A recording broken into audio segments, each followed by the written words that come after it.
Hi, my name is Rachel and I'm an engineer at Nevada Nano. Today I will demonstrate the MPS flammable gas sensor performance compared to a pellistor when exposed to high concentrations of flammable gases. Both sensors are calibrated to 50% LEL methane for this test. The MPS is calibrated once in the factory and does not require recalibration for the full lifetime of the sensor. The pellistor was calibrated just prior to this demonstration. In this demonstration, we will characterize the effects of prolonged exposure to high concentrations of flammable gases. Both sensor types will be exposed to about 10% by volume hydrogen, which corresponds to 250% LEL. In this demonstration, both sensors will be under a gas mask with a gasket to minimize dead volume and gas leakage over the top of both sensors. Both sensors are operating in air. I'll start by exposing both sensors to 50% LEL methane before beginning the hydrogen exposure to record the starting response.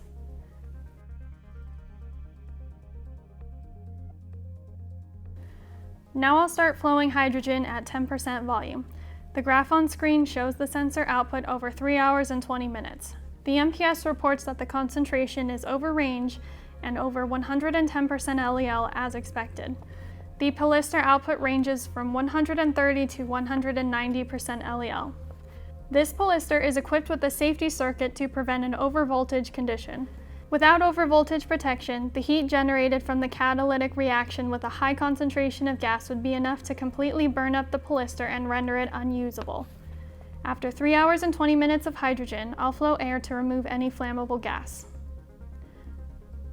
The baseline on the pellistor has shifted down to minus 20% LEL, indicating damage to the pellistor. The MPS has recovered and outputs 0% LEL. Even though this pellistor is equipped with the safety circuit, the large concentration of hydrogen causes a baseline shift and reduced sensor response.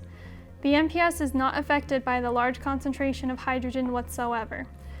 To show the signal suppression from overexposure on the pellistor, I'll now flow 50% LEL methane over both sensors.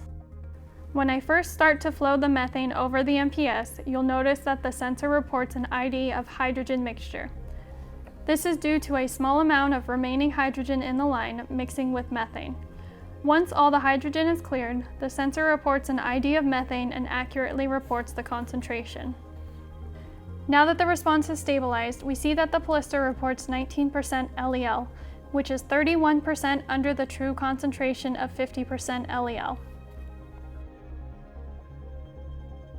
We've collected some data from an earlier run of this test showing that the pellistor underestimated the methane concentration for the 1 hour, 2 hour, and 3 hour bump tests. The baseline didn't recover from about minus 15% LEL until 5 hours had passed, and the baseline was still reading minus 5% LEL 2 days later.